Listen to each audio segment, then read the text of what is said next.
Bueno, el día de hoy no hay tiempo para tantas introducciones. Nos visita un expresidente de la República, Francisco Sagasti, está con nosotros. Francisco, bienvenido, gracias por haber venido al programa. Muchísimas gracias por la invitación y encantado de estar con ustedes en un programa tan importante y tan querido por las personas que lo ven. Bueno, muchísimas gracias por hecho. De hecho, yo antes que hablarle de los tres libros de los cuales venimos a hablar el día de hoy, quiero mostrarle a la cámara esto de aquí. Este es mi primer acercamiento a Francisco Sagasti.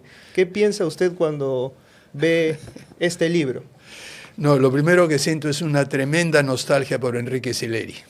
Querido amigo, con él fue que planteamos la idea, trabajamos con Max Hernández y la idea fue escoger un número de libros que justo coincidía con el aniversario 50 de Caretas. Por lo tanto, Caretas decidió, con el apoyo de la Universidad Católica, publicar el libro que se llama Los 50 libros que todo peruano debe leer. Pero Enrique, con su genio, le metió el culto, dijo ahí en detalle, a pesar de que nos opusimos. Y la idea fue muy sencilla. Sabemos que en nuestro país no es muy fácil acceder a libros que nos hablan de nuestra historia, de nuestra cultura. Entonces, consultando con muchísimas personas, y ahí recibimos el apoyo en ese momento de la revista Debate, que dirigía Augusto Álvarez Rodríguez. Y le hicimos una encuesta para saber qué cosa creían diferentes personas que todos los peruanos deberíamos conocer sobre nuestro país. Decidimos excluir la literatura porque ese es otro mundo, la ficción, y nos centramos en los libros, en los ensayos, libros de historia, etc. Bueno, recibimos 250 sugerencias del libro que deberíamos leer. Y ahí con Max Hernández hicimos un trabajo de filtrar aquellas cosas que eran duplicadas, etc. Y nos quedamos con los 50 libros, que luego fueron 60 cuando Caretas cumplió 60 años. Y en cada caso hicimos un extracto del libro, publicamos la referencia para estimular al lector a que compre el libro, lo lea, pero por lo menos tenga una idea de los puntos centrales que cada autor quería plantear. Ahora, el término culto justamente despierta bastantes ambivalencias, ¿no? ¿Qué es finalmente una persona culta? ¿Se considera Francisco Sagasti una persona culta? Ese adjetivo a mí no me gusta. Mire, yo me considero una persona informada. Eso yo creo que es un poco más razonable. La cultura ahora, sobre todo que tenemos estas guerras culturales y entre los... ¿cómo le puedo decir? Los caviares que saben de cultura, los otros, la DBA, etcétera, creo que hay que dejarlas de lado. Lo importante es que en nuestro país, sobre todo, todos deberíamos conocer algo de nuestra historia, de nuestra riquísima y extraordinaria historia, para poder entender lo que somos, lo que podemos ser como país. Y ese, si quiere llamarlo más que culto, eso es un peruano informado, informado sobre nosotros mismos. Y eso es lo que creo que deberíamos aspirar todos aquellos que estamos involucrados en el mundo de la educación. Claro, conocernos a nosotros mismos a través de nuestra historia, pero a través de la lectura. ¿Cuál es la relación que tiene usted con la lectura? ¿Cuáles son esos primeros referentes que se le vienen a la cabeza cuando yo le menciono la palabra libros, lectura y Perú, ¿no? Bueno, para empezar, yo empecé a leer desde muy chico, ¿no? Tuve la suerte de tener una familia que estimulaba eso. Yo recuerdo que mi madre tenía una práctica muy interesante y que empezamos cuando yo tendría 8 o 9 años recién leyendo. Por cada libro que yo terminaba de leer, me compraba uno nuevo. Entonces trataba de leer un libro por semana para ir aumentando mi biblioteca. Y por supuesto empecé con todas las historias juveniles, Emilio Salgari, todos ellos, etc. Pero en algún momento descubrí algo que desgraciadamente se ha perdido. ¿Usted ha oído hablar del Tesoro de la Juventud? No. El Tesoro de la Juventud fue una colección de 12 volúmenes editados en México por la editorial Jackson. Y cada volumen tenía un resumen de diferentes temas: historia universal, ciencia, tecnología, poesía, literatura. En cada uno de esos 12 volúmenes uno podía pasar la página y ver desde la historia griega e inmediatamente a ver un poema de Amado Nervo, de ahí pasar a un trabajo sobre investigación científica, la historia de la física, etc. Entonces el Tesoro de la Juventud lo que hizo para mí y para muchos de mi generación fue introducirnos a una enorme variedad de temas, incitar nuestra curiosidad por la lectura y luego ir explorando de diferentes formas cada uno de los ámbitos de la cultura humana, de la manera de pensar humana.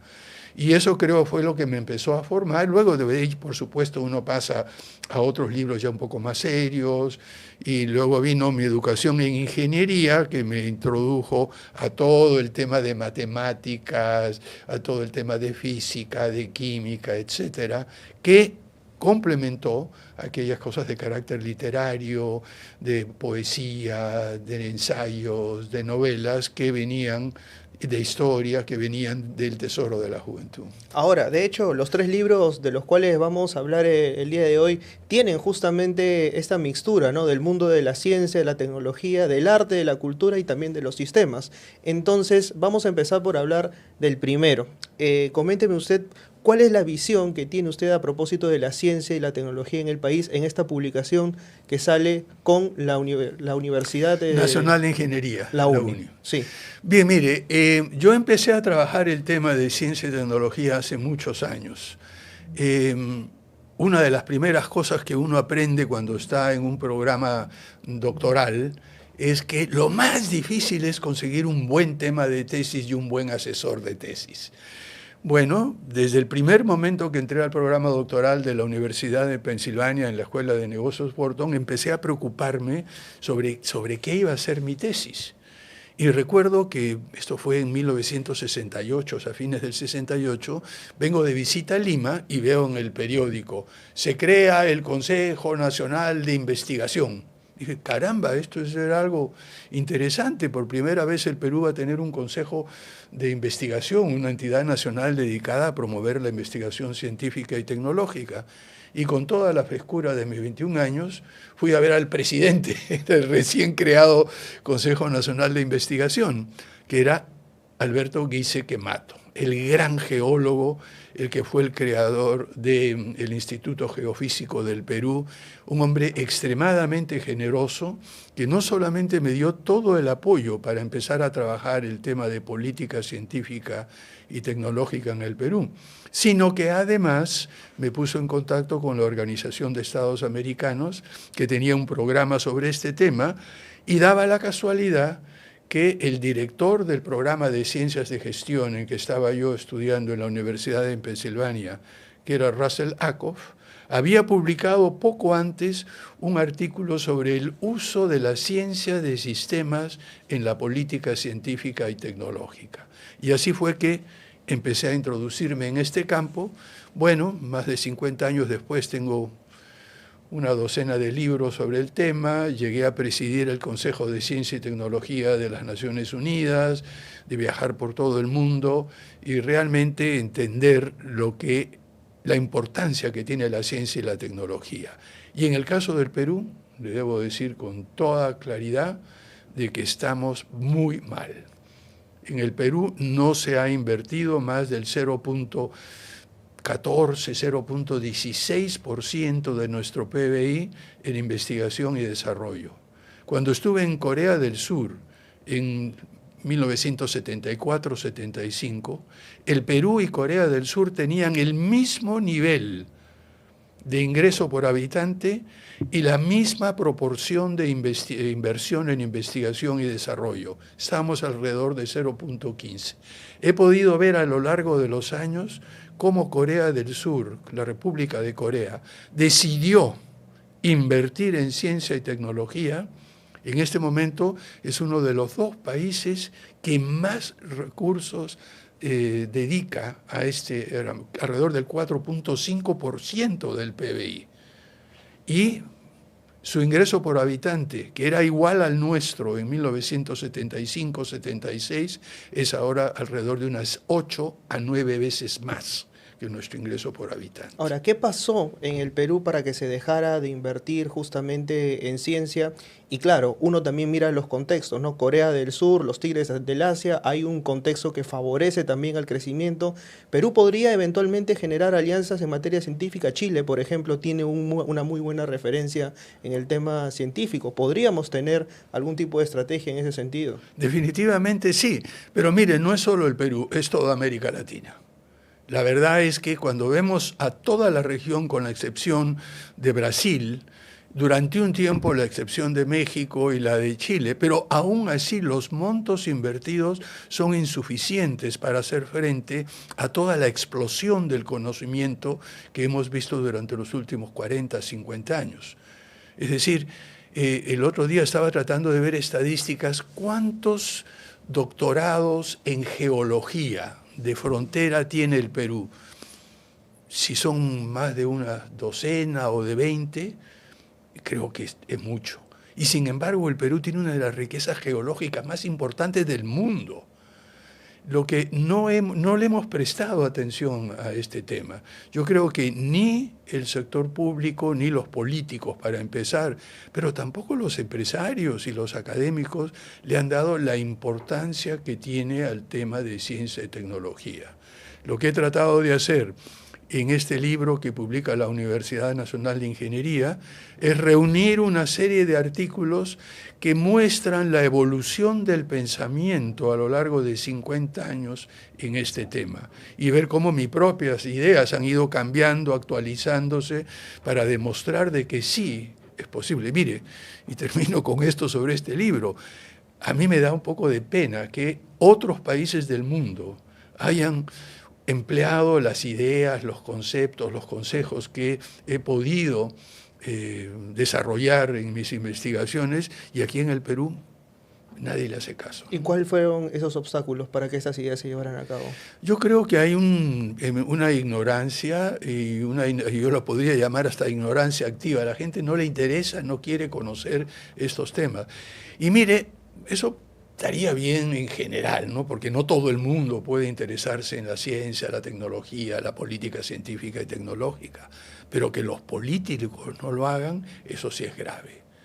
Una de las cosas que me hizo mucha gracia y al mismo tiempo me preocupó, cuando estaba en Corea, cuando visité Vietnam, cuando visité Singapur, cuando visité Indonesia, Malasia, todos estos países, y también cuando estuve en China. Yo estuve en China como relator de la primera reunión que hubo entre el Consejo Estatal de Ciencia y Tecnología de China y la Federación Internacional de Institutos de Estudios Avanzados sobre el tema de políticas de ciencia y tecnología. Lo que encontré en todos estos países, y que le digo que es un poco desconcertante, me preguntaban, ¿qué profesión tienen los políticos de América Latina? Bueno, le digo, la mayoría son abogados, son economistas. Ah, qué raro. La mayoría de nuestros políticos aquí en Corea del Sur, en Singapur, son ingenieros, son científicos. Es gente que tenía ya una cierta idea de lo que es el conocimiento científico, tecnológico, la investigación y la importancia que tenía en ese momento, no solo para esa situación, sino para el futuro. Ahora, ¿qué lugar ocupan las humanidades en ese sentido? Las humanidades haciendo política con un tipo de responsabilidad social también. Porque claro, si bien es cierto, las ingenierías en este tipo de países ocupan un lugar importante, aquí en América Latina las humanidades han tenido continuamente un desprestigio. No estoy tan seguro que hayan tenido un desprestigio, hay que ver a qué llaman las humanidades, ¿no? Pero si estamos hablando de psicología, sociología, los estudios culturales y todo, no, al contrario, han tenido un prestigio bastante grande. La literatura latinoamericana es reconocida universalmente. Lo importante es darse cuenta de que estas no son dos cosas, no es una alternativa. No hay que escoger entre cultura, las humanidades por un lado y la ciencia y la tecnología por otro. Las dos van de la mano, tienen que ir íntimamente ligadas. Y aquellos países que han logrado dar un salto cualitativo son aquellos que reconocen la dimensión humana de los avances en conocimiento. Y yo por eso creo que las dos cosas van juntas, no es uno u otro. Y aquí lo que hemos hecho es dejado una de ellas de lado. Bueno, usted también tiene una visión a propósito del arte y la tecnología, cómo ambas imbricadas pueden llegar a producir algo. Esta es su segunda publicación y vamos a llegar a la tercera todavía. Son 3 libros los que va a presentar usted en un periodo de menos de... Una semana. Coménteme a propósito de ese texto. Bueno, mire, a mí siempre, y ahí vuelvo a lo que usted dice sobre humanidades, ¿no? Siempre me ha interesado el arte, siempre me ha interesado la música, la literatura, no tanto las artes plásticas. A mí me gusta el arte en movimiento, ¿no? No soy muy bueno dibujando y menos aún en temas de esculturas y todo eso, pero todo lo que involucre movimiento me ha interesado siempre.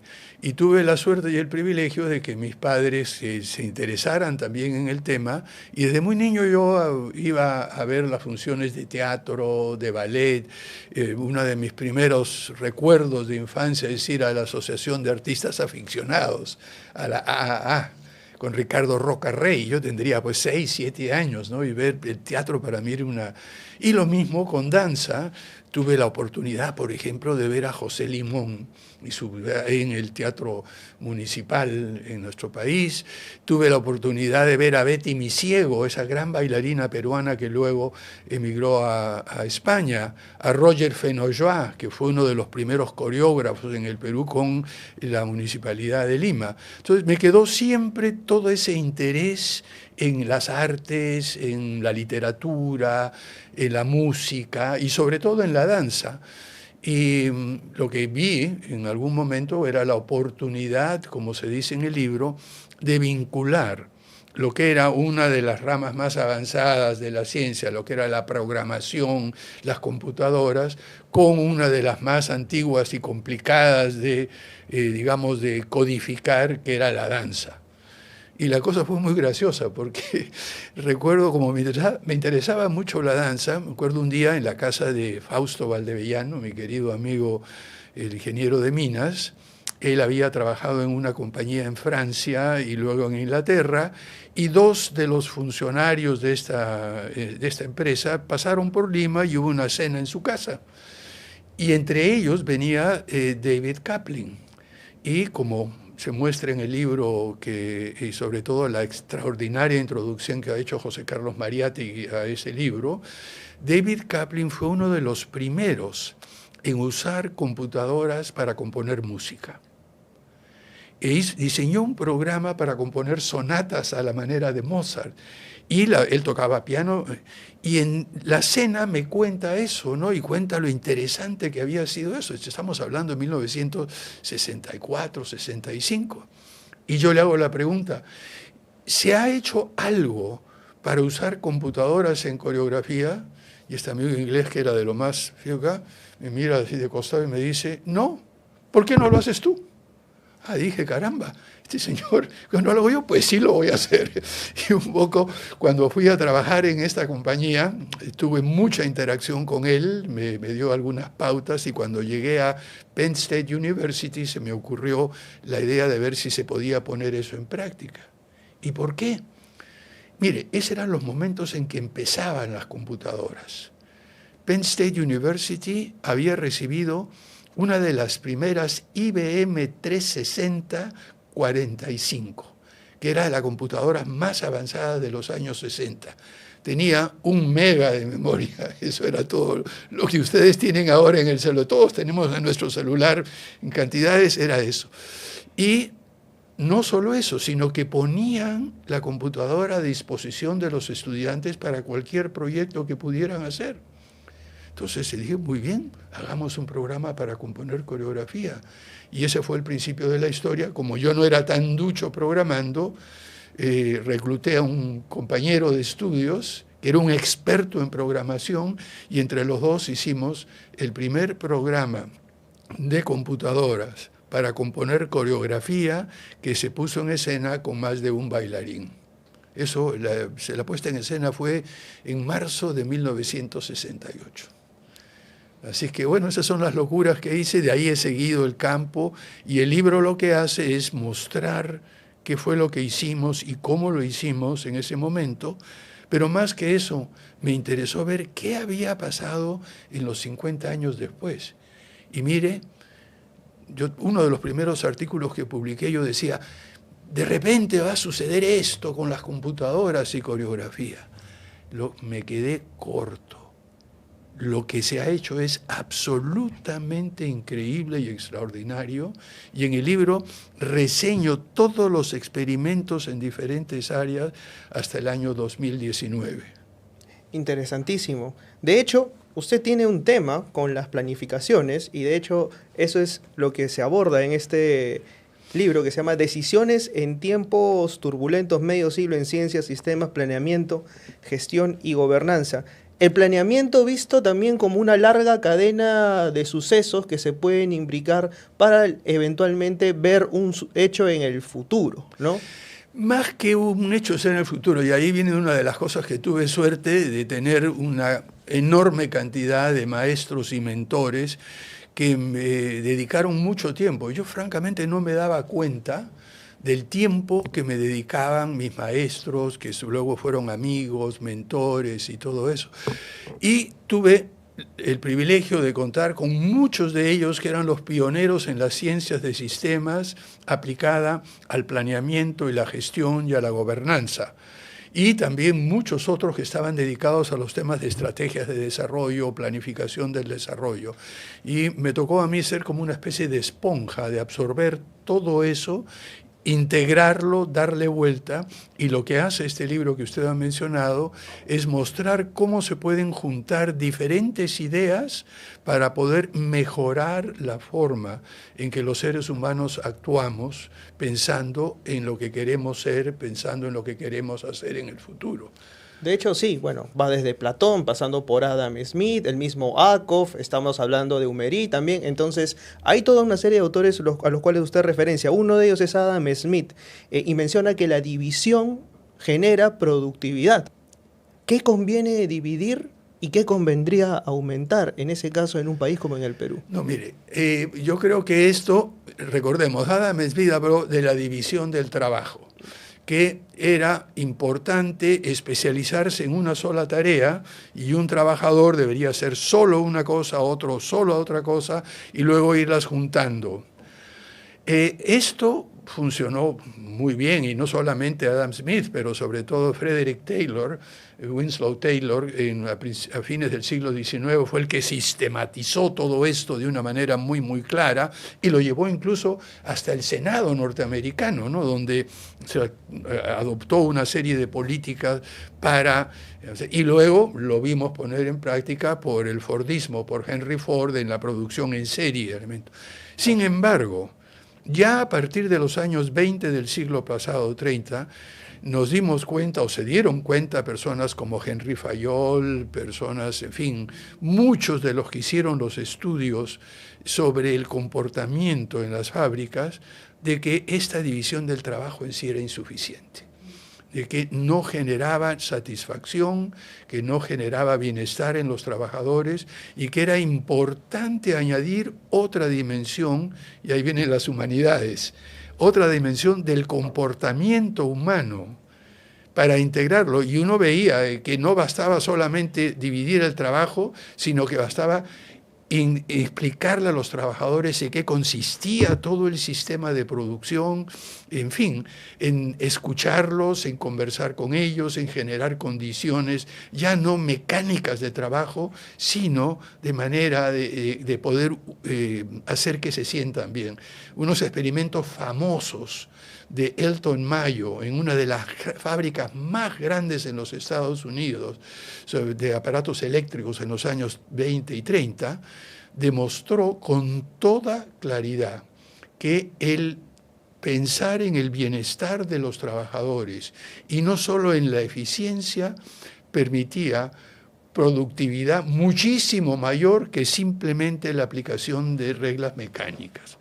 De allí, de esa época, Y ahí viene lo que tuve el privilegio de conocer, es decir, realmente vino en los años 50 el enfoque de sistemas, la teoría general de sistemas, que pretendió aplicarse de tal forma de unificar todas las ciencias. Falló en eso, realmente no había forma de hacerlo. Sin embargo, tuvo un gran éxito en todo lo que es integrar la gestión y el planeamiento. Entonces, en vez de hacer de que la física, la química, la biología sean algo unificado, fue imposible hacerlo, lo que sí se logró es que todo lo que era planeamiento, gestión, estudios del futuro, administración, se integrara en un enfoque de sistemas. Y eso es lo que menciono en el libro y muestro cómo ha evolucionado y a dónde nos encontramos ahora. Ahora, estamos en tiempos en los cuales hay un tráfico de términos, incluso filosóficos, y que a cualquiera se le dice pragmático, pero el pragmático es realmente algo más allá de aquel que únicamente lleva la teoría a la práctica. ¿Se considera usted un pragmatista en ese sentido? Yo me considero una mezcolanza de todo un poco. No tengo una visión muy clara, específica. Yo creo, y lo digo en el libro, que hay una profesión que viene de la ciencia ficción. Yo también soy, entre las cosas que he leído, tengo una colección en la cual he juntado la biblioteca de Helen Jaworski, la de Claudio Herska y la mía, con más de 1.200 libros de ciencia ficción clásicos, ¿no? Ahí me permite interrumpirle. Sí. Libros de ciencia ficción clásicos que usted recomiende. Yo creo que uno de los más importantes es Stanislaw Lem, L-E-M, este autor polaco. Bueno, por supuesto está Asimov, está Stapleton y todo, pero creo que uno de los más importantes autores en términos de ideas y de planteamientos para mí ha sido Stanislaw Lem, que lo recomiendo de hecho, ¿no? Pero ahí, por ejemplo, está el libro de John Varley, el libro de Brian Aldiss, que me encanta Brian Aldiss también. Y Varley define, mirando al futuro, una profesión que él llama el sintetista, opuesta al analista. Volviendo a lo que usted mencionó de ir cortando en pedacitos las cosas a lo Adam Smith, el analista es el que agarra un todo y lo parte en pedazos y analiza uno por uno y ve cómo funciona en sí. Es algo de lo que propone Akov también, justamente, separar las partes y analizarlas independientemente para luego propiciar un diálogo. Más importante, lo que él dice, que no hay forma de optimizar un sistema optimizando solo una parte u otra. Y usa el ejemplo, dice, mire, si yo quiero construir el mejor automóvil, a ver, ¿quién tiene el mejor sistema de transmisión? Rolls-Royce. ¿Quién tiene el mejor carburador? Toyota. ¿Quién tiene la mejor dirección? Digamos, Chevrolet o algo así. Usted agarra la mejor de cada uno y los pone, y los junta en un automóvil y ni siquiera se mueve.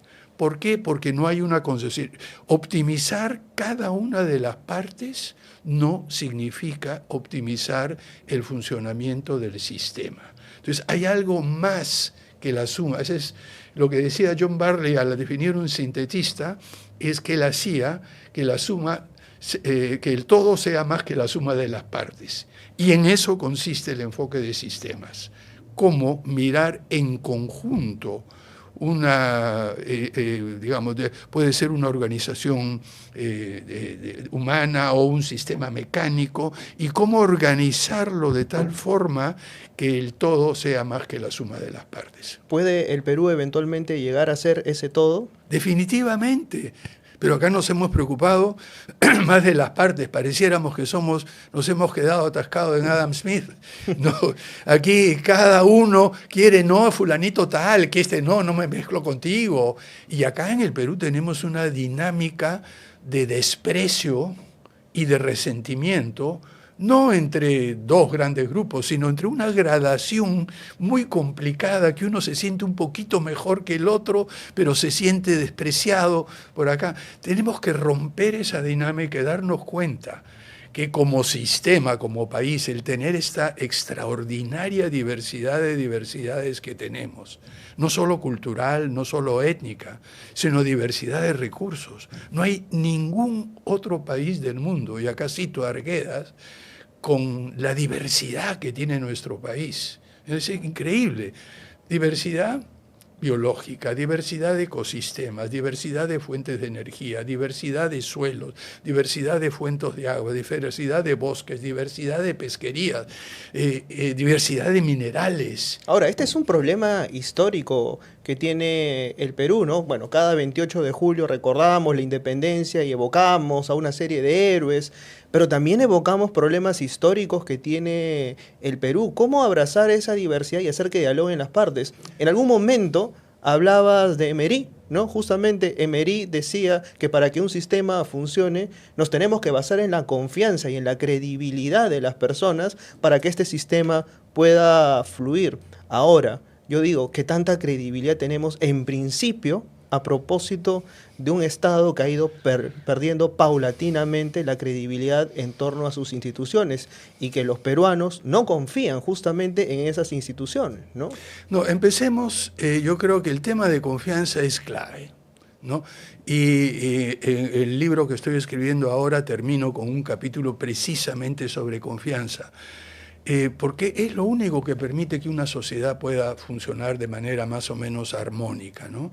Y eso me parece central. Y aquí en el Perú somos un país extremadamente desconfiado, y eso no es reciente, es de muchísimos años. No hemos aprendido a confiar, en primer lugar, más allá de nuestro círculo íntimo de amigos, de parientes, de familia, y confiar un poco más en las instituciones que permiten interacciones fluidas, continuas, y no solo continuas, sino duraderas, y que nos permitan interactuar de tal forma que el conjunto de la sociedad permita que cada uno de sus miembros desarrolle su potencial al máximo.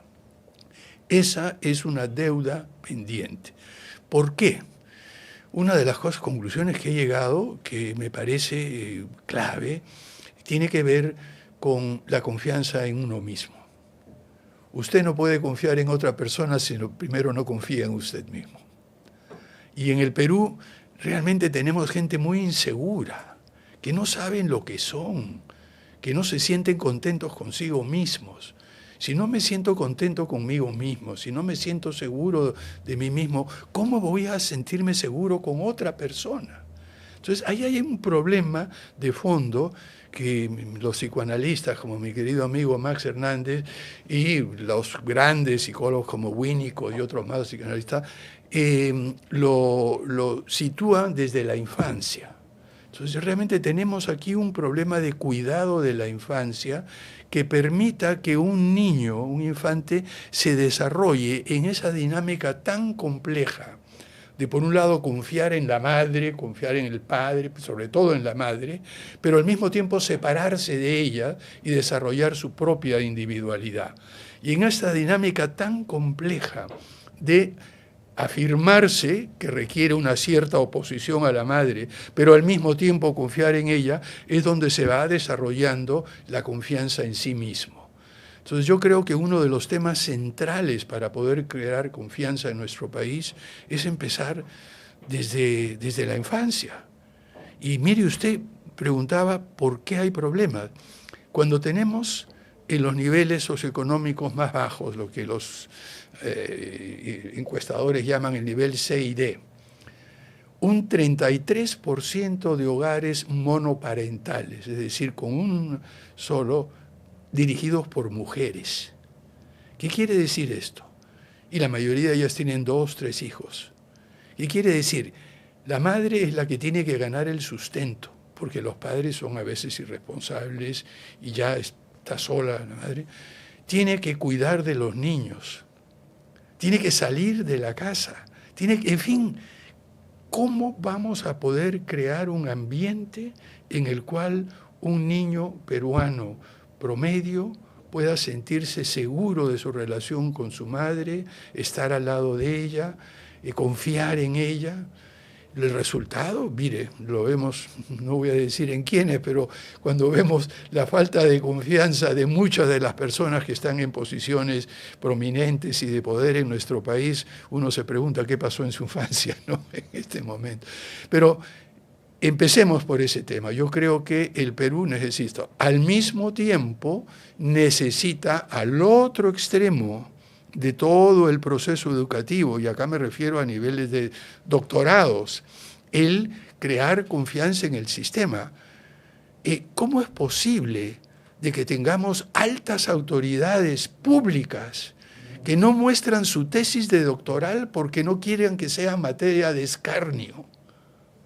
Por Dios, un trabajo de tesis doctoral es algo de sentirse orgulloso. ¿Cómo podemos tener muchísimos doctores que ya hemos visto, se compran las tesis y todo eso? Entonces hay que empezar de los dos extremos y asegurarnos de que vayamos creando confianza desde la infancia hacia arriba y desde el nivel más alto académico hacia atrás. Una vez en Agenda Perú propusimos que había que empezar por la reforma educativa por los dos extremos e ir cada año, desde el más superior ir bajando un año y desde el inferior ir subiendo, para que en 15 años se encuentren en el medio y tengamos todo un nuevo sistema educativo. Sigo justamente con Emery porque usted habla a propósito de lo que significa gobernar en armonía y gobernar en turbulencia, ¿no? Correcto. La turbulencia lo que impide es que justamente los cambios se den dentro de un corto plazo, sino que la turbulencia lo que propicia más bien es que esto se termine extendiendo, ¿no? O sea, ¿en qué momento se encuentra el Perú hoy? Definitivamente yo, o sea, optaría por el tema de la turbulencia. Hay demasiada incertidumbre y gobernar en tiempos de incertidumbre también es complicado. No, definitivamente, ¿no? Y ahí las ideas no son solo de Fred Emery, sino de Eric Trist, que era el colega de él y que fue uno de mis mentores. Tuve la oportunidad de conversar con Fred Emery muchas veces y con Eric Trist, incluso lo trajimos a Perú, que nos ayudó a entender muchos de los problemas que teníamos en los años 70 en esa oportunidad. Mire, sobre turbulencia, no es solo el Perú, para empezar, ¿no? Una de las cosas que uno tiene que darse cuenta es que vivimos en tiempos turbulentos, no solo en el Perú, sino en todo el mundo. ¿Y qué significa eso? Que uno tiene que tener la capacidad de desarrollar ideas muy rápidamente, probarlas. Si funciona, se sigue; si no funciona, se descarta muy rápidamente. Y esto requiere una flexibilidad mental y confianza en sí mismo para poder probar nuevas cosas y la suficiente ecuanimidad y tranquilidad como para poder evaluarlas y ver si funcionan o no. Si no funcionaron, se descarta muy rápidamente. Pero eso no implica que no haya una especie, ¿cómo le puedo decir? Pensando un poco en música barroca, hay una cosa que llaman el bajo continuo, que es algo que está sonando todo el tiempo en el background, manteniendo una cierta...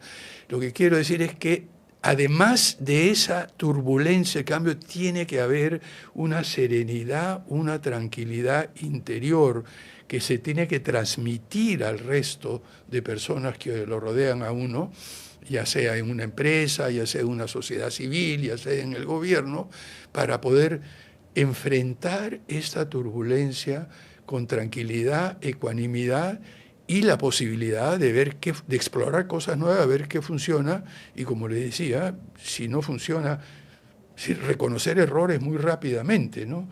En el tiempo en el que usted fue gobernante, ¿encontró ese ruido blanco? ¿Hubo tiempo para planificar algo para la posteridad y dejar ese ruido blanco continuamente? Pues sí, dejamos muchísimas cosas. Le voy a dar dos ejemplos. Uno de ellos es que teníamos ya una comisión de reforma del sistema judicial que venía trabajando desde 2019 a 2018, pero por la pandemia se había interrumpido. Entonces lo que hicimos es reconstituir esta comisión y preparar un informe sobre reforma del sistema judicial. El problema que encontramos era de que el costo no se había calculado. Entonces, durante mi breve gobierno, lo que pudimos hacer a través del Ministerio de Justicia es pedir apoyo del Banco Interamericano de Desarrollo para contratar un consultor que hiciera un cálculo del costo de la reforma del sistema judicial en sus 7 componentes, que iban desde el Tribunal Constitucional hasta abajo, ¿no? En fin, todo esto. Y mire, encontramos que el costo total era 4.100 millones de soles, que era menos del 1% del presupuesto en ese momento, o alrededor del un poco más, perdón, cerca del 2% del presupuesto, a lo largo de 5 años. Divídelo corto entre 5 y es menos del 1% del presupuesto. Si se hubiera continuado con lo que planteaba ese informe, con todo lo que se dijo, se planteó, tendríamos un sistema judicial en conjunto totalmente diferente. Han pasado poco más de 3 años desde que culminamos ese informe durante mi gobierno y simplemente se ha archivado. Algo similar, dicho sea de paso, hicimos con la reforma de la policía. Completamos el plan Mariano Santos, el plan que planteaba, por ejemplo, entre otras cosas, en vez de tener 14 escuelas de policía, algunas de ellas con profesores y estudiantes para policía un poco dudosos, reducirlas, concentrarlas, mejorar la calidad, la formación de los policías e ir renovando gradualmente a todos los efectivos de la policía y dándoles las herramientas, las ideas. Entre otras cosas, lo que hicimos es darle un peso muy grande y una prioridad a las policías mujeres. Todo esto desapareció, o sea que sí se podía hacer y lo empezamos y dejamos varias cosas en marcha, ¿no? Y esas son solamente 2 de las que podría mencionar. Ahora, se dejan cosas en marcha, pero se interrumpen a los gobiernos siguientes y hay otro solo continuo de ruido blanco que sí creo que es continuo en el país y son los conflictos sociales. Volviendo a ACOF, ¿cómo hacemos que justamente este diálogo con los diferentes conflictos sociales no termine siendo justamente un diálogo de sordo o una suerte de imposición de unos sobre otros, a veces teniendo resultados bastante lamentables, ¿no? Mire, una de las cosas que digo en el libro que usted menciona y que también está en el libro sobre gobernar en tiempos de crisis, es que uno tiene que distinguir cuando encuentra una situación, y esto es no solamente para un gobernante, también es para un ejecutivo, para cualquier persona que dirige una organización y encuentra situaciones. Hay que distinguir entre circunstancias, problemas y condiciones. Una circunstancia es algo que tiene las reglas ya marcadas, fijas, claras, en las cuales se trata simplemente de seguirlas. Por ejemplo, en mi gobierno una circunstancia fue todo el proceso electoral. Ya estaba convocado, las reglas estaban fijas, no había absolutamente nada, había 13 misiones de observación internacional, los procedimientos estaban claros y la Constitución dice con toda claridad en su artículo 181 que las decisiones del Jurado Nacional de Elecciones son las finales y contra ellas no cabe ningún recurso. Y el artículo 118, en su inciso 10, dice que es obligación del presidente de la República cumplir y hacer cumplir las normas y las decisiones del jurado de elecciones. Entonces ahí no había nada que hacer y todas las protestas, eso era una circunstancia. Conseguir las vacunas fue un problema, pero un problema que se pudo resolver, 78 millones de dosis en menos de 6 meses empezando de cero. Pero los problemas sociales, los conflictos sociales que usted mencione no son un problema, son una condición. ¿Qué cosa es una condición? Es así, es algo que, como le podría decir, tiene múltiples causas, no se puede resolver. Lo único que uno puede hacer es gradualmente ir evolucionando y saliendo fuera de ella, ¿no? En el caso de las protestas sociales en nuestro país, yo creo que había que aplicar lo que decía ACOF, no son problemas que hay que resolver, son condiciones que hay que disolver. Disolver. ¿Cómo se disuelven? Con algo que usted mencionó hace un rato, creando confianza. Ahora, la palabra disolver trae muchos malos recuerdos para algunos peruanos, debo decirlo. Así es, disolver el Congreso trae muy malos recuerdos, pero la idea central de que, y aquí volvamos a lo que quería decir ACOF, es que uno tiene que ir a las causas primarias de ese conflicto y dedicarse a enfrentar esas causas primarias, hacer que desaparezcan y no solo centrarse en el problema y los síntomas. Y aquí lo que hemos tratado de hacer es resolver condiciones que son muy complejas, como si fueran problemas o circunstancias, ¿no? Nosotros tomamos conciencia en el gobierno con toda claridad, y eso se menciona en Gobernar en tiempo de crisis, el libro que publiqué el año pasado con Planeta, y se menciona también en Decisiones en tiempos turbulentos. Lo que tratamos de hacer es tratar los conflictos sociales como una condición de la cual hay que ir poco a poco, gradualmente, creando un conjunto de situaciones que permitan a uno escuchar al otro, buscar salidas intermedias. Nadie va a quedar contento 100%, porque si un grupo queda contento 100%, quiere decir que se ha impuesto sobre el otro y tarde o temprano viene una revancha. Esa es justamente la tragedia de las negociaciones. Igual siempre hay una parte que sale más beneficiada que otra, ¿verdad? Bueno, pero es ahí donde viene el concepto de condición y cómo manejar conflictos sociales. Usted y yo podemos tener un conflicto y en esta oportunidad sale usted ganando. Pero eso no es la única circunstancia que vamos a tener. Usted y yo nos vamos a ver en el futuro. Lo que uno tiene que hacer es crear las condiciones de tal manera de que usted ganó y perdí yo, pero más adelante usted esté dispuesto a perder y que yo gane. Y sucesivamente ir creando un conjunto de decisiones y situaciones en las cuales progresivamente tanto usted como yo salgamos ganando. Hablando de condiciones, de problemas, ¿cuáles son las condiciones, los problemas que tiene el Perú el día de hoy, que usted puede ver? ¿Cuál es su visión a propósito del país hoy, en 2024, julio? ¿Cuántas horas tenemos para conversar? No, esa es una pregunta imposible de contestar en un tiempo corto.